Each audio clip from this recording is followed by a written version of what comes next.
चलो, आज का काम तो हो चुका। नीर, नीर, बेटा जरा बाहर आकर मेरा सामान तो अंदर ले जा। नीर, नीर, अरे ये जवाब क्यों नहीं दे रहा? नीर। बेचारा गोपाल शाम को काम से लौटने के बाद जब उसने नीर की आवाज नहीं सुनी तो वो घबरा गया और घर के अंदर चला गया। अंदर जाकर उसने देखा नीर की आंखों में आंसू थे और वो चुपचाप गोपाल की ओर देख रहा था। उसके साथ एक लड़की खड़ी थी जिसे देखकर गोपाल चौंक गया।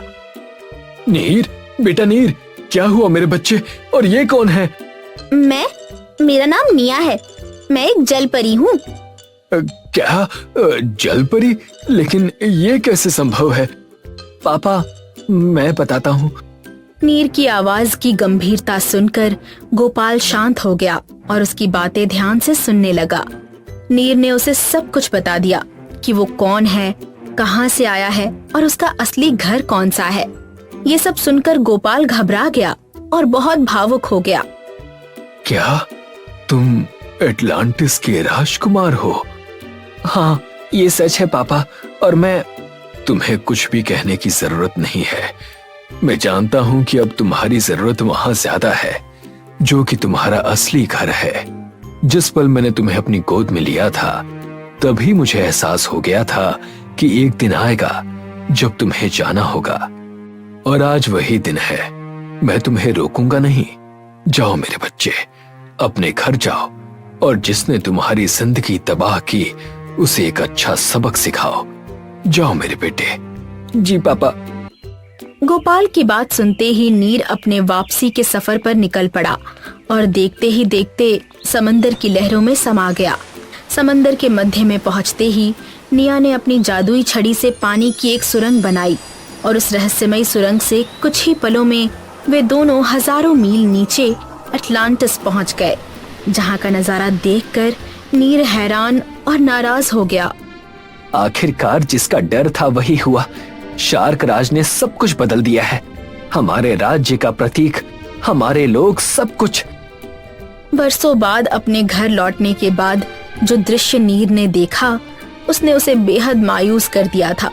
उसे अपने माँ बाप की याद आ रही थी, लेकिन अफसोस, अटलांटिस में उनकी याद की कोई भी चीज बाकी नहीं थी। मैं समझती हूँ कि तुम नाराज और दुखी हो, किंतु ये वक्त नाराज होने का नहीं है। तुम यहाँ किसी मकसद से आए हो, तुम्हें वो पूरा करना है और हमें अपने इस राज्य और प्रजा को उस दानव से मुक्त कराना है। हाँ, मैं जानता हूँ मैं यहाँ क्यों हूँ। चलो अब काम पर लगते हैं। लेकिन कोई भी काम शुरू करने से पहले मुझे तुम्हें किसी से मिलवाना है। अटलांटिस लौटते ही नीर पूरे जोश के साथ अपना काम शुरू करना चाहता था, जिसमें उसे राज्य के पुराने सैनिकों और राजा के वफादारों का साथ मिला। राजा के वफादारों, आपने मुझे जो काम सौंपा था मैंने वो पूरा कर दिया। इस राज्य का असली वारिस नीर वापस आ चुका है। सैनिक ने निया की बात सुनते ही जैसे ही पीछे मुड़कर देखा, वो भावुक हो गया और रोने लगा। आखिरकार मेरी मेहनत रंग लाई। आप वापस आ गए। आप सच में वापस आ गए। माफ कीजिएगा, लेकिन आप हैं कौन? मैं तो यहाँ किसी को नहीं जानता। मैं वही हूँ जिसने राजा के आदेश पर आपको समुद्र के उस पार इंसानों के बीच छोड़ा था। वैसे तो मुझे आपके साथ रहना चाहिए था, लेकिन उस समय समुद्र में महायुद्ध शुरू हो गया था। मुझे राज्य और रानी की चिंता होने लगी थी, इसीलिए मैंने वहां मौजूद एक मछुआरे को देखकर आपको वहां छोड़ दिया था। लेकिन मेरा दुर्भाग्य देखिए, मैं राजा और रानी को नहीं बचा पाया। क्या? हाँ राजकुमार, वो दोनों अब इस दुनिया में नहीं हैं। तब से लेकर आज तक मैंने शार्क राज से छुपकर यहाँ एक गुप्त सेना तैयार कर रखी है, जो समय आने पर शार्क राज के राज्य को कुचल कर रख देगी। और देखिए, आज सालों की तपस्या के बाद मेरी सेना तैयार है। बस इस सेना को एक ही इंतजार था, आपके आने का। लेकिन निया ने वो भी इंतजार खत्म कर दिया। आपने इतने सालों तक जो संयम और निष्ठा दिखाई है, वो सच में सराहनीय है। मैं आपका आभारी हूँ। वैसे तो मैं युद्ध नहीं चाहता, पर अगर शांति के लिए युद्ध करना पड़े तो मैं पीछे नहीं हटूंगा। पूरे राज्य में कह दीजिए कि वो तैयार हो जाएं, क्योंकि अब असली महायुद्ध शुरू होने वाला है। नीर के आने से पूरे अटलांटिस में विद्रोह की लहर दौड़ गई। जो लोग शार्क राज के आतंक से डरे हुए थे, उन्होंने उसके विरुद्ध बगावत शुरू कर दी। लोगों ने दीवारों पर बने शार्क राज के चिन्ह मिटाने शुरू किए। उसके बनाए नियमों का उल्लंघन होने लगा, जिससे शार्क राज आग बबूला हो गया। ओह, तो एक राजकुमार जो एक मछुआरे के साथ रहा, वो मुझे चुनौती देगा? कितना भोला है वो। उसे पता नहीं है कि उसका सामना किससे होगा। मैं शार्क हूँ, शार्क राज। मैं उसे मेरे सिंहासन तक भी पहुँचने नहीं दूंगा। आग दोनों तरफ से लग चुकी थी।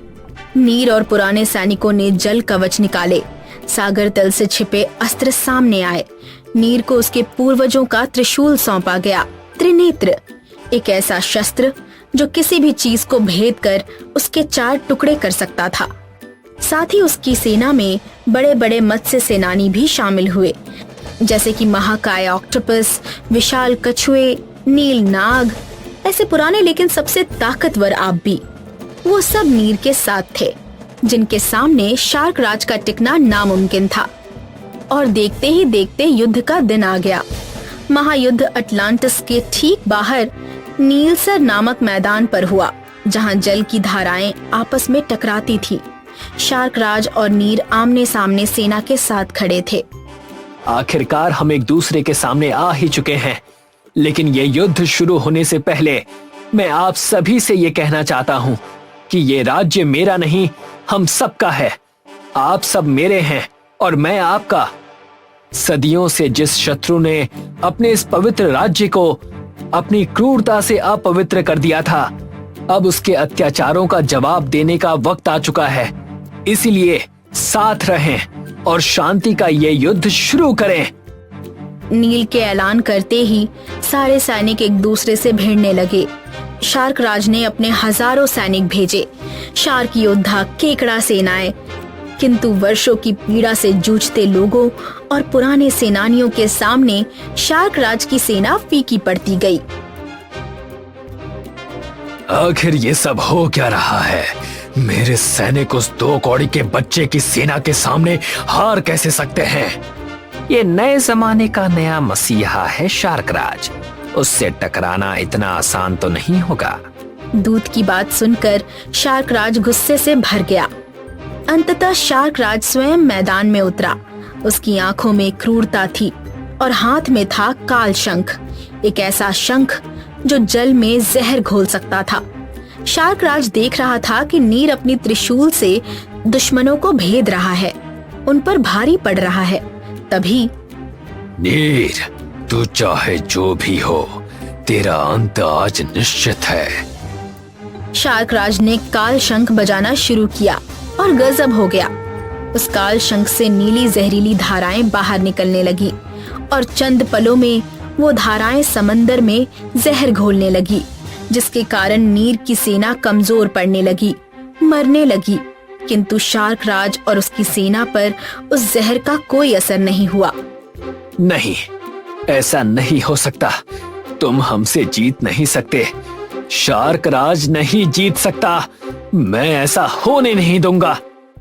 तभी अचानक निया वहां आ गई। उसने अपनी जादुई छड़ी घुमाकर सारा जहर अपनी छड़ी में समा लिया, जिसके कारण नीर और उसकी सेना बच गई। नहीं, ऐसा नहीं हो सकता। क्षमा कीजिए शार्क राज, किंतु ये समय चिल्लाने का नहीं, भागने का है। नीर हमसे भी ज्यादा ताकतवर है, इसीलिए अभी लड़ने की बजाय भागना ही उचित रहेगा। दूत की बात सुनकर शार्क राज सोचने लगा और बिना वक्त गंवाए वहां से भागने लगा। तभी नीर ने त्रिशूल उठाया और एक गरजते स्वर में बोला, समुद्र मेरा है और मैं उसका। जो इसके संतुलन को बिगाड़ेगा वो नहीं बचेगा। नीर ने बड़े जोर से अपना त्रिशूल शार्क राज की ओर फेंका और गजब हो गया। नीर का त्रिशूल जल की बड़ी छलांगों को भेदता हुआ आखिरकार शार्क राज की छाती में घुस गया और शार्क राज का नाश हो गया। मैंने कर दिखाया। हम जीत गए साथियों, हम जीत गए। आखिरकार नीर की बात सुनकर सब खुशी से झूम उठे। शार्क राज की हारी हुई सेना नीर की सेना में शामिल हो गई, साथ ही शार्क राज का दूत भी।